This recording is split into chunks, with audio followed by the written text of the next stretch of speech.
going to talk about the electrification of vehicles and what that means for cars and the future of cars and the future of the car industry. So, Definitely. I've been a car guy pretty much since I was a little kid. My dad knew everything and anything about something with an engine, and that's how I was raised. He was very much 427 big block guy, growing up in the 70s, and my car experience has always been learning from what he knows and learning together with him. And I'd have to say, like, pretty much, I guess ever since Tesla came out with that the Lotus, but they put the yeah. motors in it. It was kind of my first like experience like with, hey, like, is this going to be the future? And obviously it's probably about almost 8-10 years ago. And growing up the way I did and learning about cars, and now it's just kind of peculiar that we're seeing that most major car brands are aiming to make all of their cars electric within the next 10 to 15 years. Yeah. Yeah, no, I kind of had the same thing. I grew up loving cars since I was very, very little. I watched a bunch of car shows, growing up, and kind of my dad had a lot of interest in them as well. And me and him actually, when I was 16, rebuilt a Chevy Silverado C10, and we had the engine retuned to from a 350 to a 360, and we that's kind of where that started. And then the first time I remember seeing like an electric type vehicle Mm-hmm. was actually Tesla. Same thing. I remember when they came out with the Roadster, and same thing, kind of like you were saying. Just being able to see how that worked and see what they were capable of doing, and then also seeing like how Tesla's kind of grown as the car industry and kind of been the spearhead for electrification of vehicles has been kind of really cool because they've been able to push the limits of what you can do. Because for a very long time, people hogged on you know normal electric cars because they didn't have much range, and the electrification infrastructure wasn't that great. And so now I think because of Tesla and their just out of the out of the world ideas that they have with cars and electricity and how they're going about it has kind of just revolutionized the car industry in that matter, and allowed for a whole lot of other car manufacturers to kind of come in and say, hey, okay, we're gonna start electrifying our vehicles, and we're gonna start kind of integrating that into our sales package and what kind of the cars that we offer to our customers. And I think that's really cool. And I think that's a better way forward because when we start using much more renewable energy, we can kind of have a much more cleaner way of travel. Yeah, and it's pretty bizarre just going from seeing a car that was like, is that a Lotus, and seeing a little Tesla badge on it and finding out it's electric. And now in the present day, that roaster's been rebadged, and now it's a 0 to 60 1.9 seconds.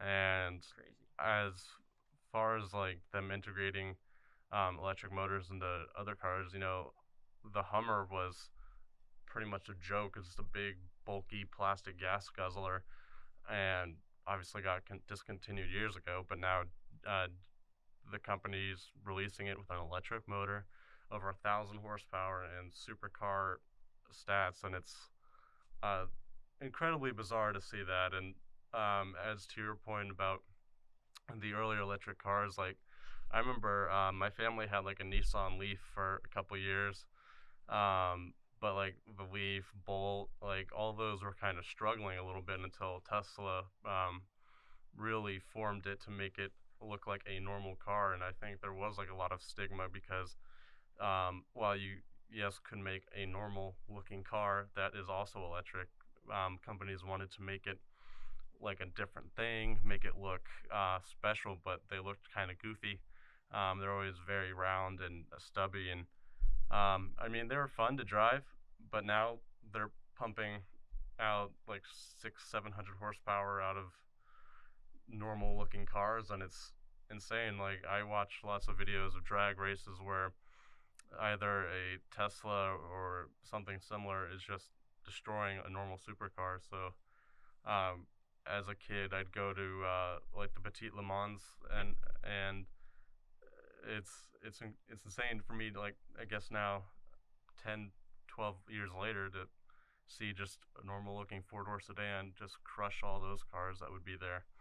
And it's insane. Like, and it's really been kind of rejuvenating the market. If you think about it, now you have all these boutique.